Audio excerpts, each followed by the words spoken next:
Hey guys, it's Liz Mew and welcome to the final episode of Culture Bite Korea. Today I'm going to be trying to find some vegan Korean street food. I'm just in Strathfield today and I'm heading to a few spots to check out what they might have. So I hope you're ready. I'm really hungry. Let's go.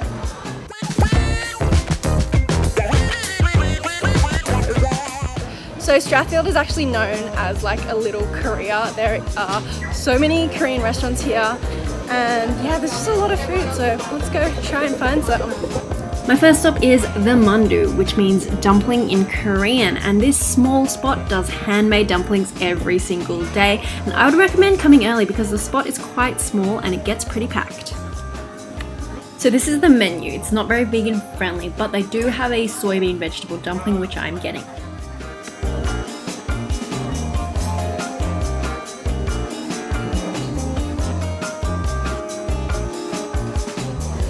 So these dumplings are just nice and plump and so generous with the filling. There's some sweet potato glass noodles in here and some soy protein fake kind of meat and a little bit of vegetables. They're just so tasty with this soy sauce and this pickled radish, and so delicious. These dumplings are pretty good. I'm so glad this spot has a vegan vegetarian option, and I'd probably give these dumplings about a 7 out of 10. So now I'm at Lab, which is a Korean bakery, and it's super fancy inside. Look at that. Wow.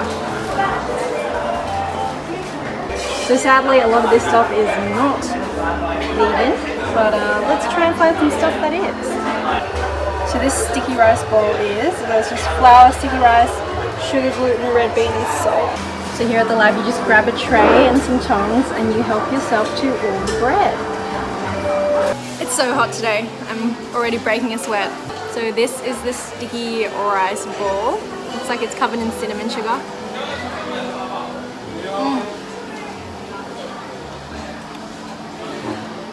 This is fantastic. It's delicious. It's like eating a chewy cinnamon donut, really sticky inside. Look at that. I'm so glad I got two. Here's the mochi. Oh my goodness, it's so stretchy. Oh, it's filled with red bean. I thought it was going to be black sesame inside, but it's just black sesame in the outer coating, in the outer mochi layer. So stretchy. Okay. If you like red bean, you will really appreciate this. It's not like too pasty. It's quite dry, the red bean, so it's there's a lot of texture. This is also really good, but I definitely prefer the sticky rice ball. It's so delicious. I'm gonna eat the other one right now. Number 2. This is actually so good, and it's actually not too sweet. So happy with this purchase, like genuinely so happy. I love this little chewy sticky rice ball. I would give it a 10 out of 10. So now I'm just headed to the Basak for some Korean street snacks. So this is what I ended up getting. I brought my own bowl, but he still gave me a little plastic sauce, which I also don't think is vegan. So negative points for that. But this was all $5. I got 5 pieces of food and I'm really excited to eat. I got a takeaway because my parking's running out, so let's go. So I made it back to the car in time, didn't get a ticket. Woo! This is just flour from general baking stuff. Never mind that. Let's eat our snacks. So the first snack is this little deep fried seaweed roll and it has noodles inside. I actually had this last time. These were so good. I can't wait to try it again. That texture is just so good. Just check that out. That is a layer of delicious batter, a layer of seaweed, and then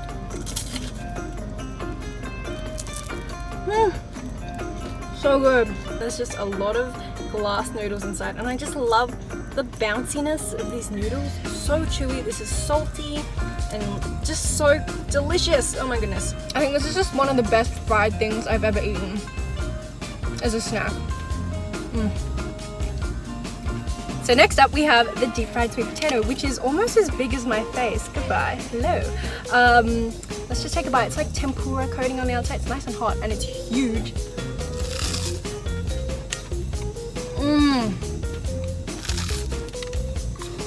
Can you hear that? Just so crunchy. My mouth is so oily right now, but I'm having a good time. Okay. I gotta leave now because someone's waiting for my spot, so I'll see you in a bit. Hey, I'm back. I just went to a few stores which I thought would have some good options, but unfortunately they don't. They had egg or fish sauce in it, but I did go to a really cool panchan store, which is a side dish store called Hwage Panchan, and you can get a couple of things there. Just ask because they make it different every time, I think, by the feel of things there. So you could get the lotus root, the tofu. Sometimes they make the little kimbap, which is like the little Korean sushi without egg, but then today they made it with egg, but I've seen it there without egg before. I'm just in the Korean grocery store now, and these are the dessert stuff, and I've showed you guys these before, but they have different colors because it's New Year.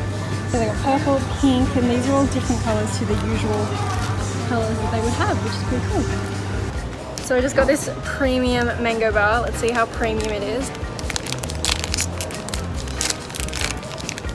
Ooh, it actually looks pretty good.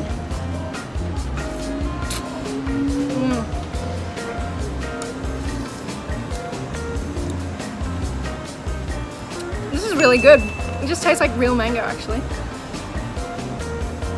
It's actually kind of chewy. I don't know if you can see that. It's kind of gummy on the end of the teeth marks. That's the texture, but it's not too chewy. It's still very much a frozen popsicle. The best thing about it is that it was only $1.50 and it's really good. I got it from here. Eastwood Mart. This is where I got it. So that's it for the street food, but I know you're all dying to know, where can I eat some real Korean food? You're talking about lunch, you're talking about dinner. Well, don't worry, I got you, fam, because Sasha and Sue actually took me out to this spot called Myeongdong Korean restaurant. It's in North Strathfield, and they took me here because this spot is really well known for all these panchan that you see here. They're little Korean side dishes, and they served about 14. We could actually eat 9 out of like 13 or 14 of these little dishes, which was pretty amazing. And I was so glad I went with Sasha and Sue because they were able to double check that everything was vegan. So here's what we got. We got pickled cucumbers, watercress stems, watercress leaves, these seasoned bean sprouts, this amazing mung bean jelly, shiitake mushrooms, seaweed salad, seasoned nori, which was so delicious, and these pickled perilla leaves. Every single thing was just so amazing and so different, but my favorite thing had to be these pickled perilla leaves. So divine, guys.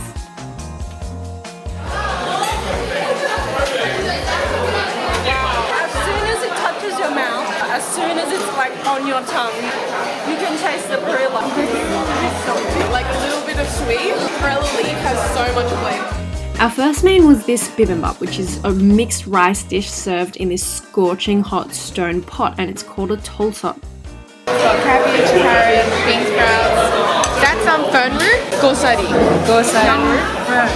Young fern. Yeah, and it's seasoned a little bit with sesame oil.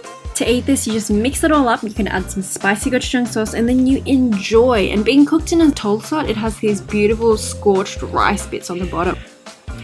We finished with one of the best noodle dishes I have eaten all month. This is the bibimbap without the beef or the egg. It comes with pickled cucumber and radish on top. You add some mustard and vinegar to it, and then you just mix it all up. This is a cold noodle dish. It is highly, super, amazingly refreshing.